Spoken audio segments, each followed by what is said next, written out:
CBSE બોર્ડનું ધોરણ 10 તથા ધોરણ 12નું રિઝલ્ટ જાહેર થયું છે, જેમાં સુરતની ધ રેડિયન્ટ ઇન્ટરનેશનલ સ્કૂલના વિદ્યાર્થીઓએ ઝળહળતું પરિણામ હાંસલ કર્યું છે.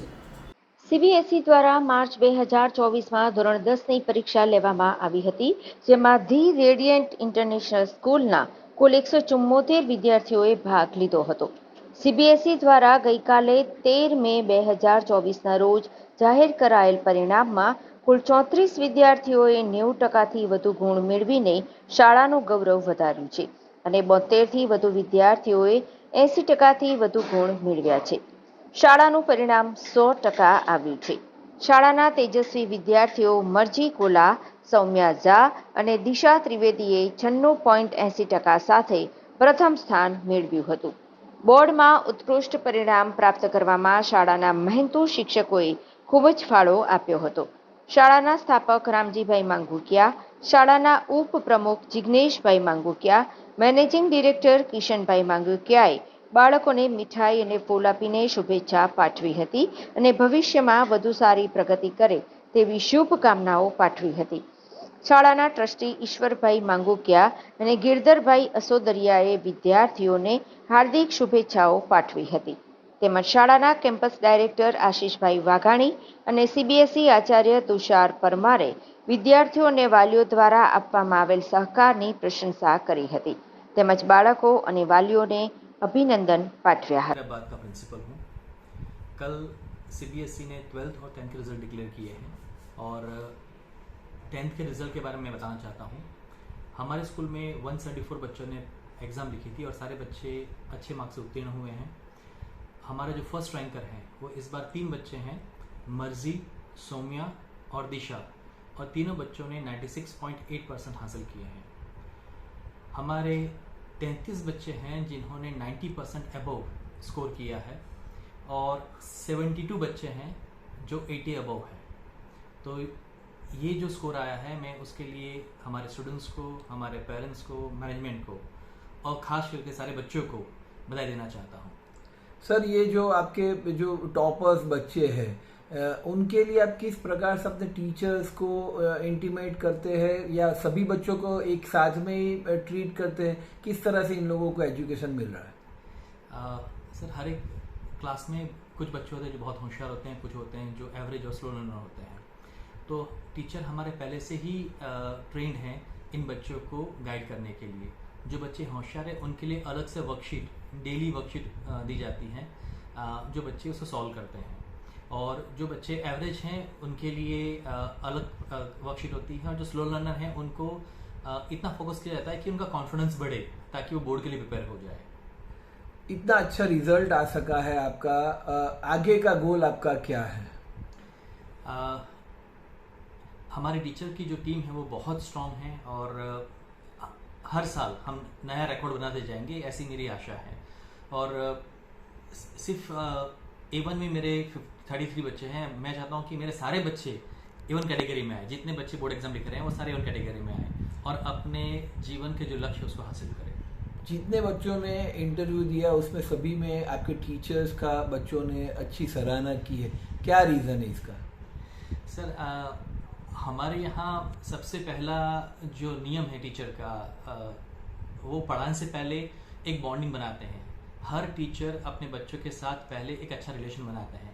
तो जो टीचर स्टूडेंट्स रिलेशन एक बार अच्छे से बन गया तो फिर पढ़ना पढ़ाना बहुत आसान हो जाता है. बच्चा कोई भी तकलीफ हो जो उसे समझ में नहीं आ रहा हो, कई बार बच्चा डाउन हो जाता है, प्रेशर में आ जाता है, तो बच्चा वो सब शेयर करता है. हमारे यहाँ स्कूल में काउंसलर भी हैं जो इस सब चीज़ को ध्यान रखते हैं और हर एक बच्चे को पर्सनली अटेंशन मिलता है, और यही हमारे सक्सेस का रीज़न है. लास्ट में आपके बच्चे और जो सूरत शहर के बच्चे हैं उनको आप क्या सीख देना चाहेंगे जो नेक्स्ट ईयर बोर्ड की एग्ज़ाम देने जाएंगे? सबसे पहले मैं ये कहना चाहूँगा कि बोर्ड का प्रेशर लेने की ज़रूरत नहीं है. सबसे पहले आपको एक टाइम टेबल बनाकर उसको फॉलो करना है, रोज़ का रोज़ काम करना है, और आपके टीचर जो आपको कहे उसे मानना है और समझना है, करना है. जब टीचर की आप वैल्यू नहीं करोगे तो उसका नतीजा आपको रिजल्ट में मिलेगा, क्योंकि वो आप परफॉर्म नहीं कर पाएंगे. वो आप जैसे पेरेंट्स आपके घर पे हैं वैसे टीचर भी आपके स्कूल में आपके पेरेंट्स ही हैं. तो उनका रिस्पेक्ट करिए, उनको समझिए तो सक्सेस आपको हमेशा श्योर मिलेगा। एक साथ फर्स्ट रैंक पे 3 स्टूडेंट आए हैं, कैसा लग रहा है? It has been amazing because we all three are friends from day one. So it's not just sharing the position, it's enjoying the position better.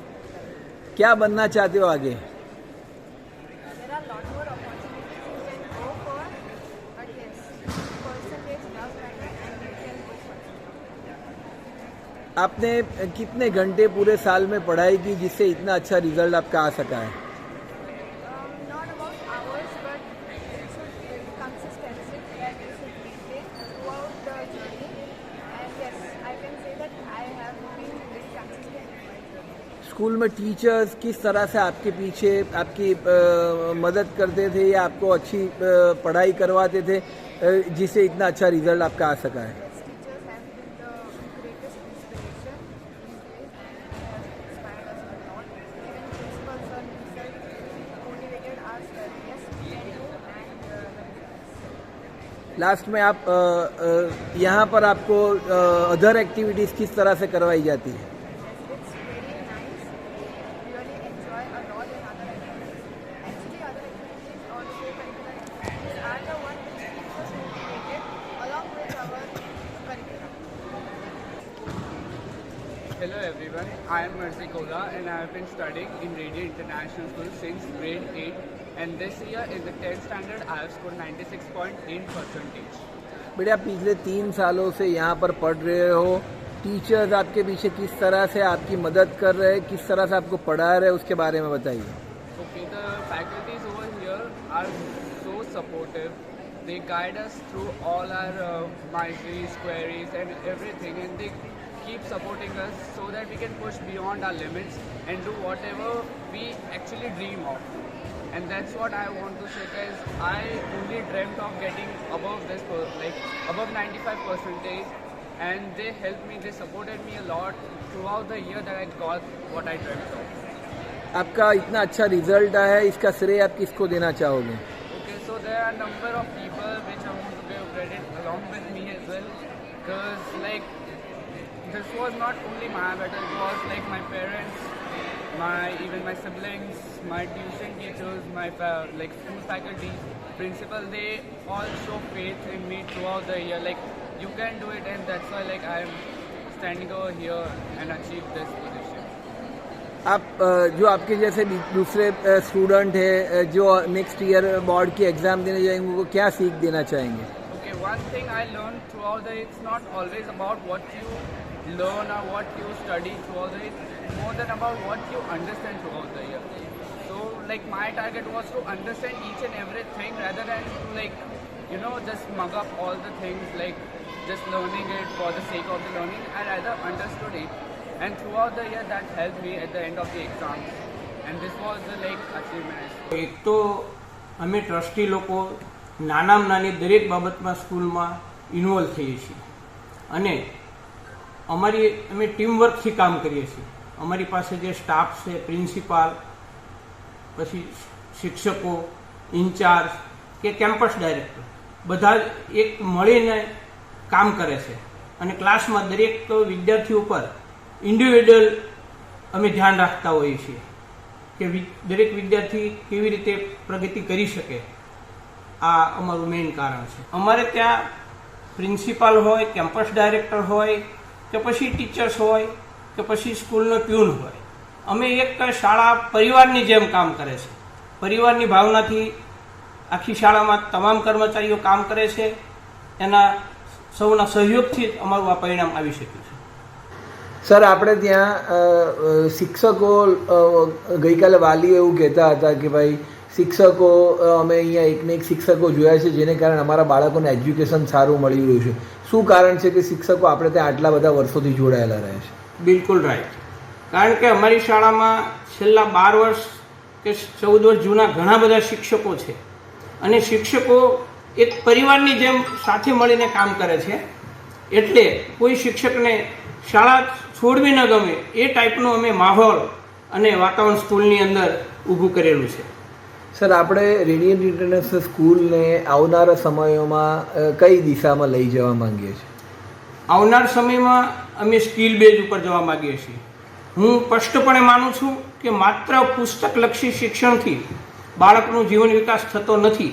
એટલે એના માટે અમે બાળકની કેળવણી કેમ થાય અને જીવનલક્ષી શિક્ષણની દિશા તરફ લઈ જવા માગીએ છીએ કે અમારો વિદ્યાર્થી 10મામાં કે 12મામાં માર્ક્સ લાવ્યા પછી એ ક્યાં એડમિશન લે છે, કેવા પ્રકારની એને નોકરી મળે છે, એની પણ અમે પૂરેપૂરું ધ્યાન રાખીએ છીએ. એટલે અમારું ધ્યેય એવું છે કે અમારા બાળકો આવતીકાલે જીપીએસસી યુપીએસસીની એક્ઝામ આપે, કોઈ કલેક્ટર બને, કોઈ કમિશનર બને અને કોઈ દેશનો સારો એવો પોલિટિશિયન બને. આ દિશામાં અમે